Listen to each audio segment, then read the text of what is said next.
Ruang Anak RSUD Kabupaten Klungkung. Pada kesempatan kali ini, saya akan memberikan informasi mengenai pencegahan pasien jatuh yang dirawat di ruang durian RSUD Kabupaten Klungkung. Ruang durian adalah ruang rawat inap anak yang merawat pasien dari umur 29 hari sampai dengan 18 tahun dan belum nikah. Dalam perawatan pasien, sangat membutuhkan kerjasama dari pihak keluarga, seperti halnya dalam pencegahan pasien jatuh selama masa rawat inap. Dari data yang ada, jumlah pasien yang dirawat sejak bulan Mei sampai dengan bulan Juli 2022 didapatkan persentase pasien dengan risiko jatuh tinggi lebih dari 50% pasien yang dirawat di bulan tersebut. Pada bulan Mei, pasien dengan risiko jatuh tinggi 59 pasien dari 83 pasien yang dirawat. Pada bulan Juni, pasien dengan risiko jatuh tinggi 60 pasien dari 80 pasien yang dirawat. Sedangkan pada bulan Juli, pasien dengan risiko jatuh tinggi 52 pasien dari 68 pasien yang dirawat. Dari data tersebut, pentingnya keluarga mengetahui pencegahan pasien jatuh pada saat anak menjalani perawatan di rumah sakit. Apa yang dimaksud dengan jatuh? Jatuh adalah suatu peristiwa di mana seseorang mengalami jatuh dengan atau tanpa disaksikan oleh orang lain, tidak direncanakan, dengan arah jatuh ke lantai, dengan atau tanpa cedera. Apa saja faktor risiko dari jatuh?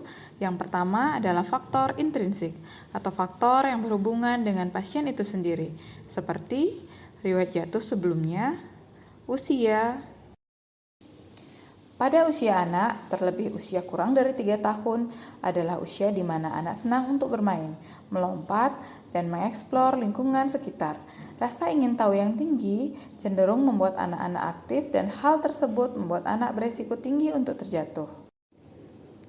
Yang ketiga adalah penyakit yang diderita oleh pasien, seperti penyakit jantung yang mengakibatkan penurunan sirkulasi darah ke otak, sehingga suplai oksigen ke otak berkurang, menyebabkan kehilangan kesadaran secara tiba-tiba yang menjadi faktor risiko pasien terjatuh.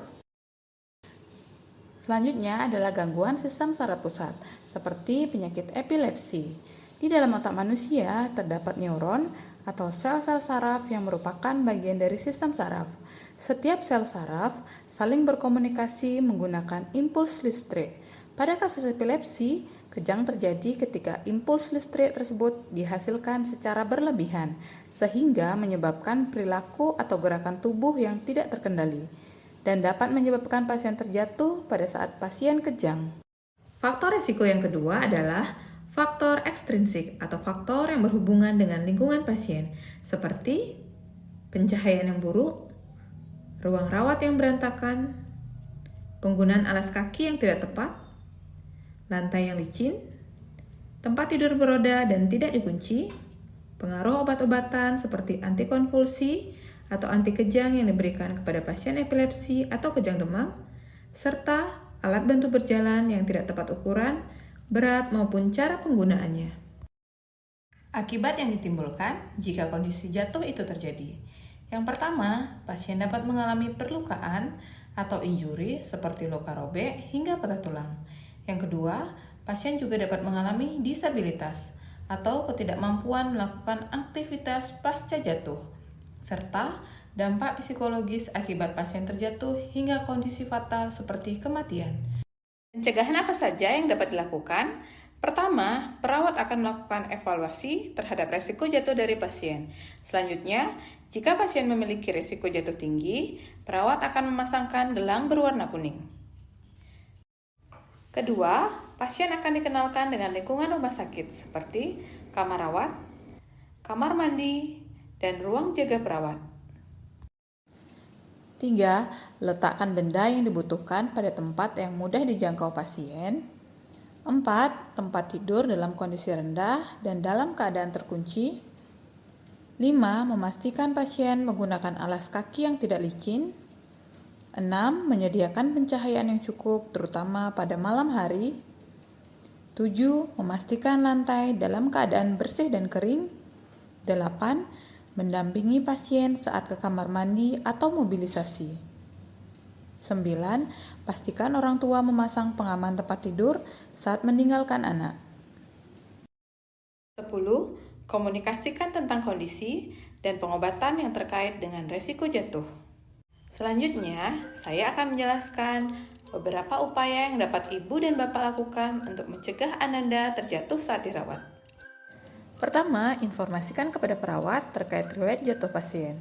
Yang kedua, pastikan Ibu dan Bapak mengerti tentang usia serta kondisi kesehatan anak yang berisiko menyebabkan jatuh.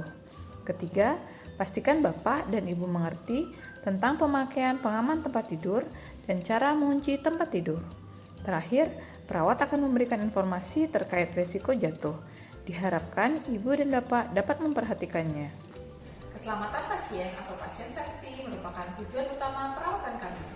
Pencegahan risiko jatuh masuk ke dalam 6 sasaran keselamatan pasien yang merupakan tanggung jawab kita bersama. Apabila Bapak atau Ibu menemukan permasalahan mengenai pencegahan risiko jatuh, Bapak atau Ibu bisa berkonsultasi langsung kepada perawat yang bertugas. Terima kasih. Om Santi, Santi, Santi, Om.